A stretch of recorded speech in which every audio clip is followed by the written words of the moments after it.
दोस्तों, हम सभी जानते हैं हिंदी भाषा की वर्णमाला को दो भागों में विभाजित किया जाता है। पहला है स्वर और दूसरा होता है व्यंजन। परंतु क्या आप सभी जानते हैं कि स्वरों का वर्गीकरण किन आधारों पर किया गया है? वर्गीकरण के अंतर्गत स्वरों में दीर्घ स्वर, ह्रस्व स्वर, अग्र स्वर, मध्य स्वर, पश्च स्वर, अनुनासिक स्वर, विजातीय, निर्णुनासिक, सजातीय स्वर, विवृत स्वर, संवृत स्वर, लुप्त स्वर, आखिर ये सभी जो आधार बताए गए हैं, इन सब में कौन से स्वरों को रखा गया है, उनका वर्गीकरण किस आधार पे किया गया है। तो आज इस वीडियो के अंतर्गत मैं आप सभी के साथ यही तथ्य शेयर करूंगा। तो आप सभी का बहुत बहुत स्वागत है आपके अपने चैनल हिंदी शिक्षु में। आज का हमारा टॉपिक स्वर रहेगा। तो आइए हम आरंभ करते हैं आज के इस टॉपिक को, जिसके अंतर्गत हमें सबसे पहले जानना होगा कि वर्ण किसे कहते हैं। स्वरों को जानने से पहले पूरे वर्ण को जान लेते हैं, उसकी परिभाषा को जान लेते हैं। तो वर्ण क्या होते हैं? वर्ण उस मूल ध्वनि को कहते हैं जिसके खंड या टुकड़े नहीं किए जा सकते। इसे हम ऐसे भी कह सकते हैं, वह सबसे छोटी ध्वनि जिसके और टुकड़े नहीं किए जा सकते वर्ण कहलाती है। दूसरे शब्दों में, भाषा की सबसे छोटी इकाई ध्वनि है और इस ध्वनि को वर्ण कहते हैं। जैसे अ, ई, क, ख, घ, ध इत्यादि। तो आप सभी ने परिभाषाओं के माध्यम से जाना कि वर्ण क्या है। हम कह सकते हैं कि वर्ण उस मूल ध्वनि को कहते हैं जिसके खंड या टुकड़े नहीं किए जा सकते। हम ने एग्जाम्पल में हम देख रहे हैं कि अ लिखा है, ई लिखा है और क, ख, ध के नीचे हलंत देख रहे हैं। हलंत से तात्पर्य है कि ये वर्ण है। यदि हम हलंत नहीं होगा और हम इसको पूरा क लिखेंगे तो ये अक्षर कहलाएगा। और अक्षर प्रत्येक व्यंजन में अ की ध्वनि समाहित होती है, इसलिए वह व्यंजन कहलाता है, अक्षर कहलाता है। तो हम देख रहे हैं कि जो मूल ध्वनि है, जिसको हम कंठ से बोलते हैं, हम अपने मुख से बोलते हैं, वाणी के थ्रू बोलते हैं, जब हम उस ध्वनि को लिखित रूप में लेते हैं तो वह वर्ण कहलाता है और उसका एक चिन्ह हो जाता है। तो भाषा की लिखित सबसे छोटी इकाई जो होती है वो वर्ण होती है, जिसको मौखिक में ध्वनि कहते हैं। यदि हम मौखिक रूप से बात करेंगे तो ध्वनि होगी, और यदि हम लिखित रूप से बात करेंगे तो वो वर्ण कहलाएगी। इस ध्वनि को वर्ण कहते हैं जो लिखित में होती है। आगे, वर्ण भाषा की सबसे छोटी इकाई है और इसके खंड नहीं किए जा सकते।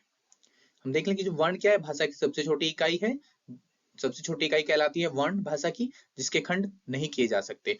और वो कैसे नहीं किए जा सकते, आगे समझाता हूं। इस उदाहरण के द्वारा देखिए कि मूल ध्वनि को यहाँ स्पष्ट किया जा सकता है कि मूल ध्वनि कौन सी है। हम यहाँ पे देख रहे हैं, हमारे सामने दो शब्द हैं, एक है राम और दूसरा राजा। दोनों में चार चार मूल ध्वनियां हैं जिनके खंड नहीं किए जा सकते हैं। वो कौन सी चार मूल ध्वनियां हैं? हमें पता है कि र, धन, आ। र में क्या है? हलंत। उसके बाद म, धन, अ। ये चार वो मूल ध्वनियां हैं जिन्हें हम और खंडित नहीं कर सकते।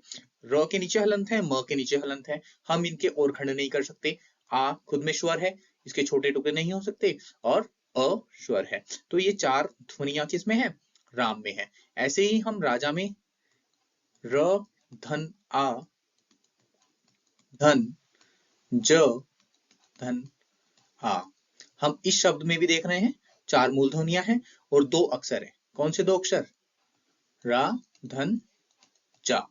क्योंकि यहाँ पे दोनों में ही आ की मात्रा लगी हुई है। इस प्रकार हम र और आ, इनकी चार चार जो ध्वनियां निकली हैं, हम इनसे ज्यादा इसके टुकड़े नहीं कर सकते, इससे ज्यादा इसका वर्ण विच्छेद नहीं किया जा सकता। इसलिए मूल ध्वनियों को क्या कहा गया है? सबसे छोटी इकाई कहा गया है, जिसके खंड नहीं किए जा सकते। आगे इनकी विशेषता को देखें। इन्हीं अखंड मूल ध्वनियों को वर्ण कहते हैं। हर वर्ण की अपनी लिपि होती है। लिपि को वर्ण संकेत भी कहते हैं। हिंदी वर्णमाला में 52 वर्ण हैं। ये 52 वर्ण कैसे हैं? तो आइए हम इस पिक्चर के माध्यम से देखते हैं कि हिंदी वर्णमाला को दो भागों में बांटा गया है। पहला होता है स्वर और दूसरा होता है व्यंजन। स्वर के अंतर्गत हमें ये 11 वर्ण मिलते हैं और 2 अयोग वहां हैं, और यहाँ पर हमारे 39 व्यंजन है, जिसमें 52 वर्ण होते हैं, 11 स्वर, 39 व्यंजन और 2 अयोग वहा। इन सबको मिलाकर हमारे 52 वर्ण हो जाते हैं। तो इस प्रकार हमने वर्णों को जाना कि वर्ण किसे कहते हैं, और अब हम इसके बाद जान लेते हैं कि वर्णमाला क्या होती है। इसके बाद हम स्वर पर ही आते हैं। तो वर्णों के समूह को वर्णमाला कहते हैं। जो भी हमने देखा है हिंदी वर्णमाला में 52 वर्ण है, तो इन 52 वर्णों का जो पूरा समूह है इसको क्या कहते हैं? वर्णमाला कहते हैं। वो किसी भी भाषा के समस्त वर्णों को वर्णमाला कहते हैं, उनके समूहों को वर्णमाला कहते हैं। आगे देखें, प्रत्येक भाषा की अपनी वर्णमाला होती है। बिल्कुल, हिंदी की अ, आ, अ, ख, ग, डॉट डॉट, मतलब टोटल कितने थे? 52। उसके बाद A B C D dot, इसमें कितने हैं? ये अंग्रेजी वर्णमाला जो है उसके समूह में कितने टोटल वर्ण है? 26। हमें पता है कि हिंदी में 52 है और अंग्रेजी में 26 वर्ण है। ये आपके सामने पूरी हिंदी की वर्णमाला आ गई है, जिसके अंतर्गत हम स्वर देखते हैं कि 11 होते हैं। उसके बाद ये दो जो संख्या है ये अयोग वहां है, और ये पूरे जो व्यंजन है हमारे कितने हैं? 39। ये सारे व्यंजन हैं। इस पूरे समूह को जो ये दिया गया है इसको क्या कहेंगे? हम पूरा वर्णमाला कहेंगे। तो ये तो हिंदी की वर्णमाला हुई। इसके बाद हम देख रहे हैं कि ये अंग्रेजी की वर्णमाला है, जिसके अंतर्गत मैंने कितने बताया आपको? हम सभी को पता है कि हम अंग्रेजी की वर्णमाला में 26 लेटर होते हैं। आइए, इसके बाद वर्ण के भेद हम यहाँ पर जान रहे हैं कि वर्ण के कितने भेद होते हैं? 2। पहला होता है स्वर, जिसको इंग्लिश में वोवेल कहते हैं, और दूसरा है व्यंजन, जिनको कॉन्सोनेंट कहा जाता है। आप सामने हिंदी वर्णमाला में देख भी रहे हैं कि स्वर और व्यंजन में इनका पार्टीशन किया गया है। हम पूरी वर्णमाला को आगे इन सभी का उच्चारण स्थान क्या है, कैसे इनको जाना जाता है, तो आज की ये पूरी वीडियो स्वर पे है। तो ये जो स्वर है हमारे 11, इन्हीं स्वरों पर आज की पूरी वीडियो रहेगी। मैं अपेक्षा करूंगा आप सभी वीडियो में बने रहेंगे। हो सकता है वीडियो थोड़ी लंबी हो जाए, क्योंकि प्रतियोगिता की दृष्टि से हमें गहन अध्ययन करना होता है, वरना जब क्वेश्चन आता है तो हम देखते हैं कि ये क्वेश्चन तो हमने पढ़ा ही नहीं। और पढ़ना तभी हो पाएगा जब आप गंभीर रूप से उसका पूर्णतः अध्ययन करेंगे। तो मेरे साथ बने रहिएगा। आज की इस वीडियो में पूर्णतः अध्ययन किया जाएगा स्वर का। तो आइए, सबसे पहले हम स्वर को जान लेते हैं। स्वर क्या है, किसको कहा जाता है, उनका उच्चारण स्थान क्या, किस आधार पर उनका वर्गीकरण किया गया है। तो उससे पहले जानते हैं कि स्वर क्या है। जिन वर्णों का उच्चारण बिना किसी अन्य वर्ण की सहायता से किया जा सकता हो उन्हें स्वर कहते हैं। किसको कहते हैं स्वर? वह वर्ण जिसके उच्चारण में किसी अन्य वर्ण की सहायता न ली जाए। स्वरों का उच्चारण करते समय हवा फेफड़ों से उठकर बिना किसी बाधा के मुंह अथवा नाक के द्वारा बाहर निकलती है, डायरेक्ट, उसमें कोई बाधा उत्पन्न नहीं होती। आसान से आसान भाषा में कहें तो स्वर ध्वनियां पूर्णतः स्वतंत्र होती हैं, जिनका उच्चारण करते समय हमारे मुख के किसी भी हिस्से के साथ वायु का घर्षण नहीं होता है। मतलब वह पूर्णतः स्वतंत्र होती हैं, कहीं मुख पर उसका घर्षण नहीं होता है, वो डायरेक्ट प्रोनाउंसिएशन उनका होता है, उनका हम उच्चारण करते हैं। हिंदी स्वर 11 है। अभी अभी पिक्चर के माध्यम से मैंने बताया था, परंतु हम पूर्णतः डीप इनको समझने के लिए हमें दोबारा देखना अति आवश्यक है कि जो 11 स्वर है हमारे टोटल, वो कौन से हैं? अ, आ, ई, री, ए, ऐ, ओ, औ। ये टोटल 11 स्वर हैं। परंतु हम कभी सुनने में आता है कि 13 स्वर कहे जाते हैं, परंतु वो 13 जो हैं, बाद के जो 2 हैं वो अंग और अह, हमारी ध्वनियां स्वर ना होकर क्या है? अयोग वहां है। इसमें हम जानते हैं कि जो अंग है इसको अनुस्वार कहा जाता है। क्या कहा जाता है? अनुस्वार। और जो हमारा ये है अह, इसको विसर्ग कहते हैं। इनके विषय में भी हम आगे अध्ययन करेंगे। तो यहाँ पर हम क्लियर कर लेते हैं कि सिर्फ हमारे 11 स्वर हैं और 2 अयोगवा व्यंजन हैं। यहाँ पर देखें, ये जो टोटल अभी हमारे 11 स्वर हैं और ये जो हैं दोनों, इसको अनुस्वार कहते हैं और ये अह को विसर्ग कहते हैं। तो क्या हुए? स्वर हमारे 11 ही हैं और 2 अयोग वहां हैं। इसी प्रकार 11 स्वर, 2 अयोगवा और 39 व्यंजन, टोटल क्वांटिटी हो जाती है 52। तो हमारे 52 वर्ण आ जाते हैं। आगे देखते हैं। अब स्वरों का वर्गीकरण कैसे किया गया है, तो हम उसको देख लेते हैं। हिंदी भाषा के स्वरों को 6 आधारों पर वर्गीकृत किया गया है। सबसे पहला है मात्रा काल के आधार पर, दूसरा ओष्ठों की आकृति के आधार पर, तीसरा मानव जीव की क्रियाशीलता के आधार पर, चौथा है तालु की स्थिति अथवा मुखाकृति के आधार पर, पांचवा जाति के आधार पर और छठा है उच्चारण अथवा अनुनासिकता के आधार पर। तो हम इस वीडियो के अंतर्गत इन 6 के 6 आधारों को गहनता से अध्ययन करेंगे। आप बने रहिएगा। वीडियो थोड़ा लंबा हो सकता है परंतु बहुत ही महत्वपूर्ण है। आइए आरंभ करते हैं। मात्रा काल के आधार पर स्वरों का वर्गीकरण कैसे किया गया है। किसी स्वर के उच्चारण में लगने वाले समय को मात्रा कहते हैं। मात्रा काल के आधार पर स्वरों का वर्गीकरण महर्षि पाणिनि ने अपनी रचना अष्टाध्यायी में किया था।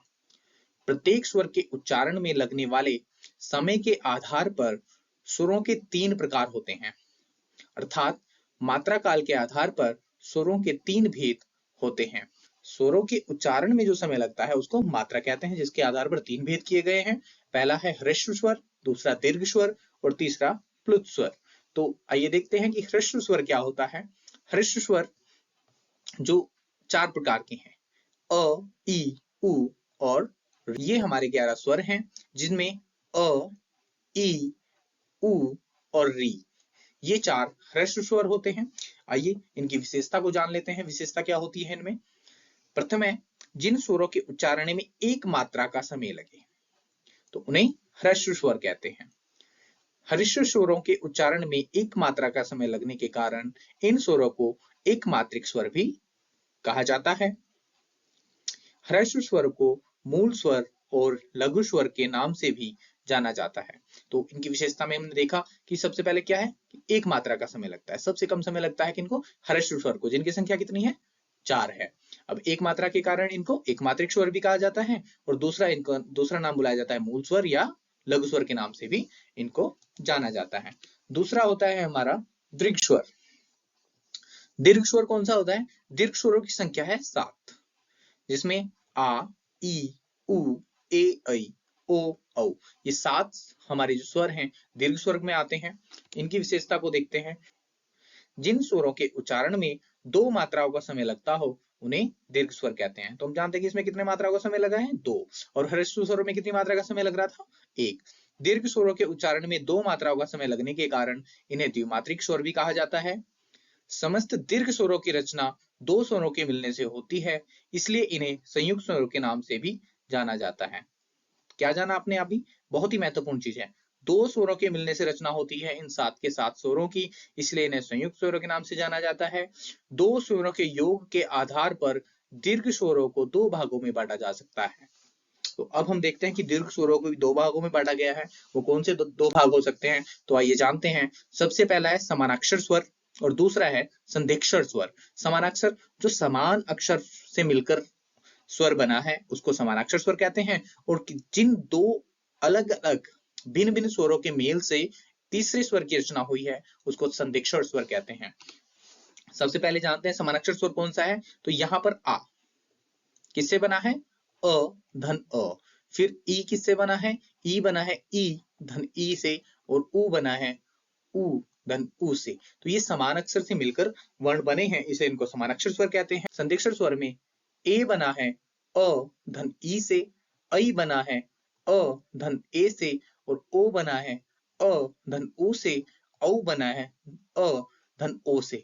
बहुत ही महत्वपूर्ण जो समानाक्षर स्वर हैं इनको ध्यान से देखिएगा, ये किन किन स्वरों से मिलकर बने हैं, क्योंकि यही सब आपको संधि में मिलने वाला है। संधि जो बनती है, जो हमारी दीर्घ संधि है, जो हमारी गुण संधि है, जो हमारी वृद्धि संधि है, वो सब यहीं से आती है। तो बहुत ही अच्छे से इनका अध्ययन कर लीजिएगा। आइए देखते हैं कि प्लुत स्वर किसे कहते हैं।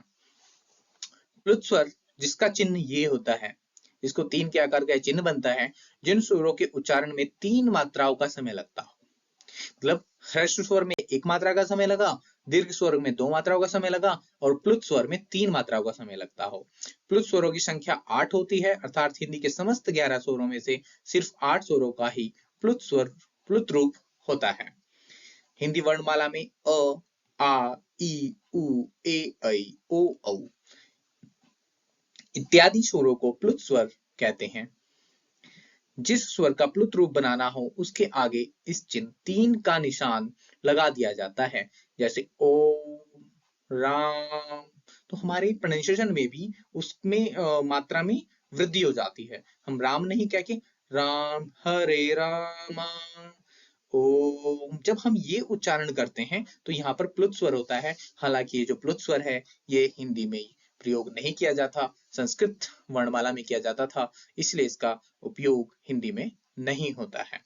तो आइए हम आगे जानते हैं। जो द्वितीय आधार है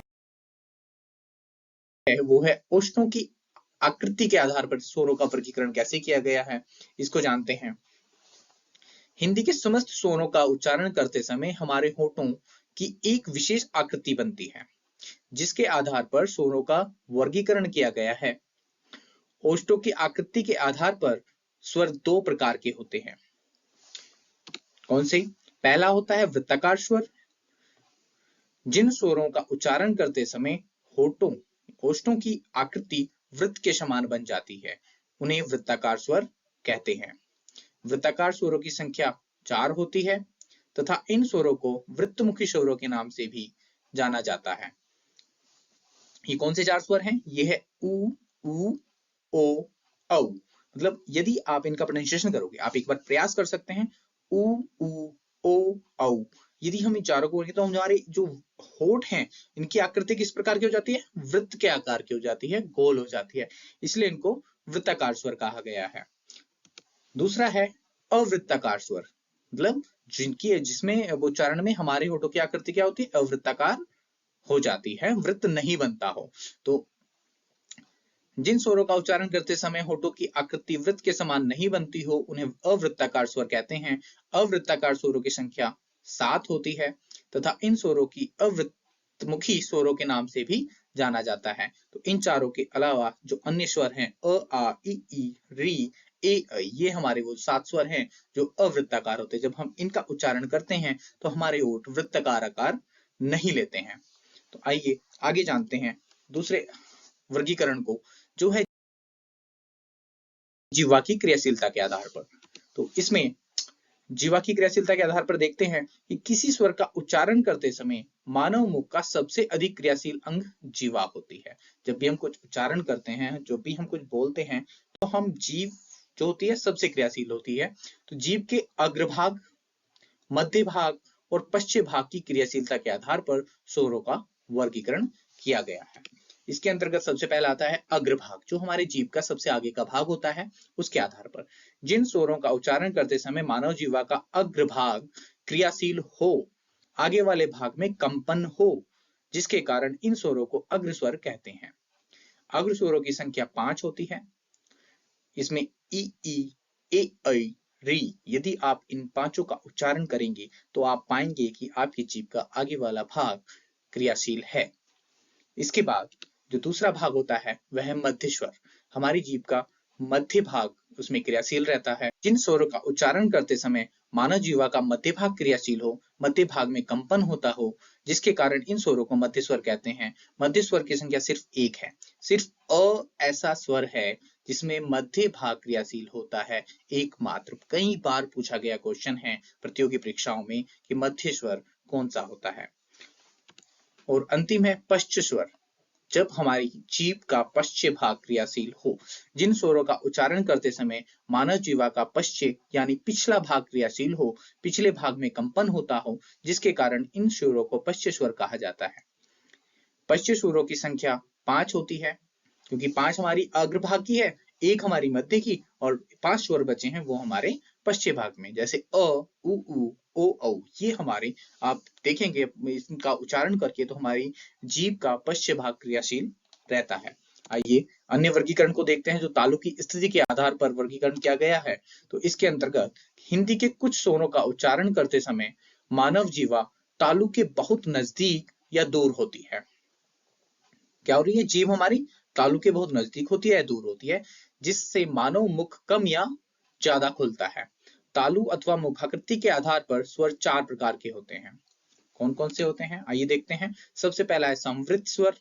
संवृत स्वर कौन सा होता है, जिन स्वरों का उच्चारण करते समय जीवा का अग्रभाग तालु के अग्रभाग को लगभग स्पर्श करता हुआ प्रतीत होता हो, उन्हें संवृत स्वर कहते हैं। संवृत स्वरों का उच्चारण करते समय मानव जीवा का अग्रभाग तालु के अग्रभाग को लगभग छूता हुआ प्रतीत होता है, जिससे मुख लगभग बंद की स्थिति में होता है। अर्थात संवृत स्वरों का उच्चारण करते समय अन्य स्वरों की तुलना में मुख कम खुलता है।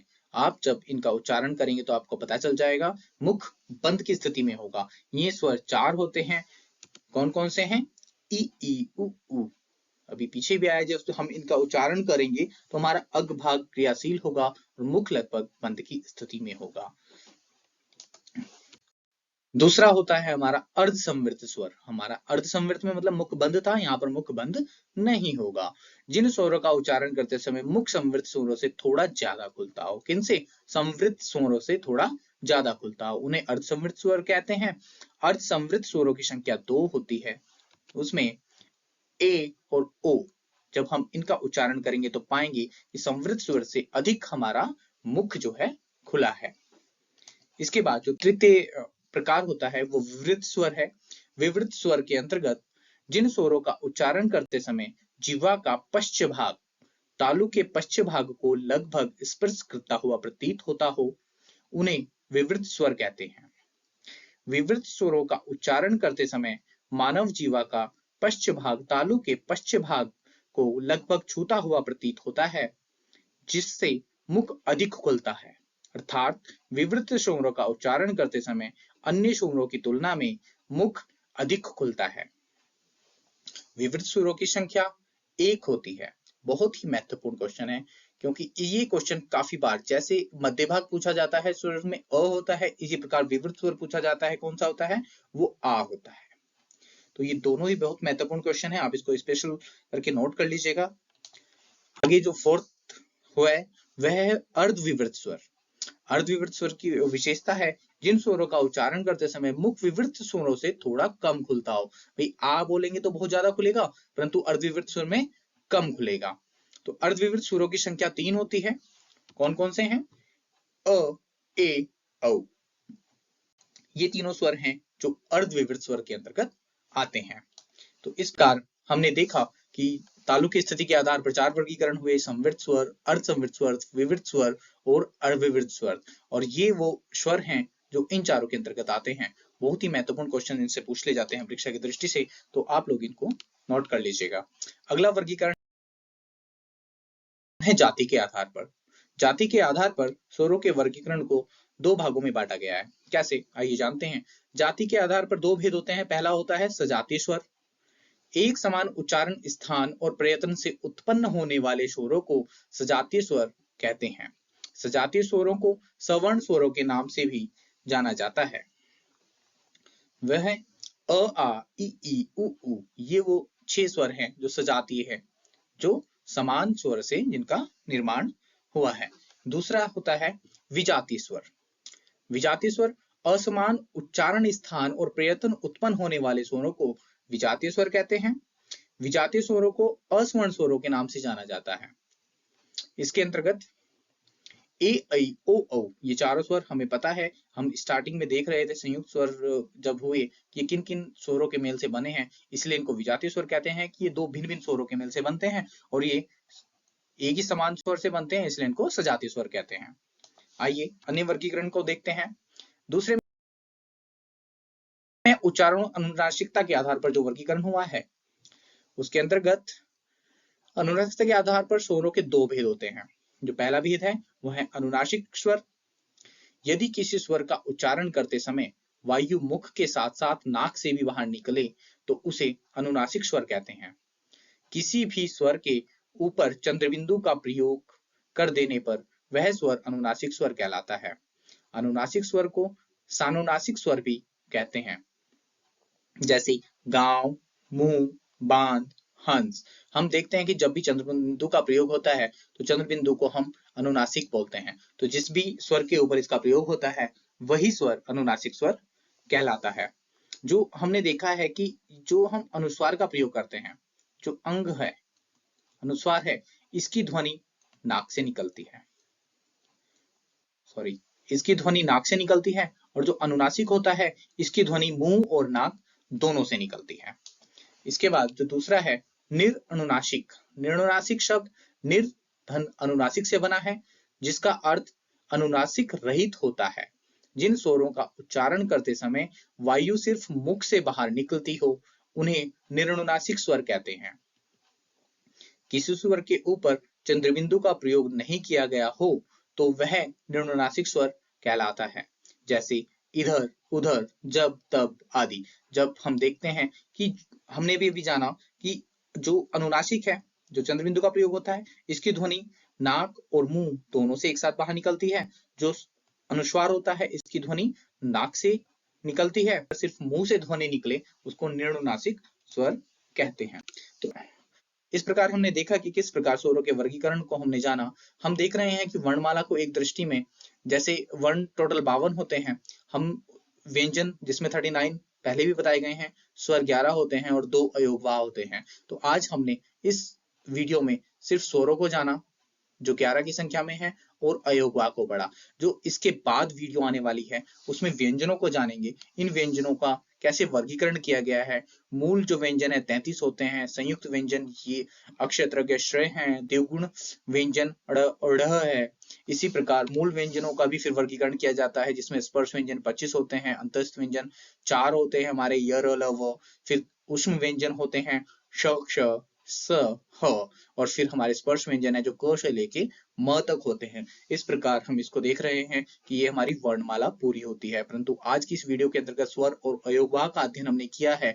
आने वाली वीडियो में हम पूर्ण तरह से व्यंजनों का अध्ययन करेंगे, किस प्रकार से प्रतियोगी दृष्टि से इसको महत्वपूर्ण होता है। ये तो हम जान लेते हैं कि अ से लेके अग्र तक 52 वर्ण होते हैं, परंतु उनका उच्चारण स्थान या उनका वर्गीकरण कैसे होता है जो सवाल परीक्षा में पूछे जाते हैं। तो इसी प्रकार बहुत ही महत्वपूर्ण तथ्यों के साथ मैं दोबारा आपके सामने प्रस्तुत हूंगा। यदि आपको कोई तथ्य समझ में ना आ रहा हो तो आप मुझे कमेंट में लिख कर भेज सकते हैं, जिससे कि मैं आप दोबारा स्पष्ट कर सकूं। वीडियो को देखने के लिए आपका बहुत बहुत धन्यवाद और आभार। यदि आपको वीडियो पसंद आ रही हो तो प्लीज उसको लाइक करें, कमेंट करें, शेयर करें, सब्सक्राइब करें। आप इस वीडियो के माध्यम से बहुत ही अच्छी जानकारी को प्राप्त किया होगा ऐसी मैं अपेक्षा रखता हूं, और आगे भी इसी प्रकार तथ्यों को लाऊंगा। आपका वीडियो को देखने के लिए एक बार पुनः हार्दिक आभार, धन्यवाद।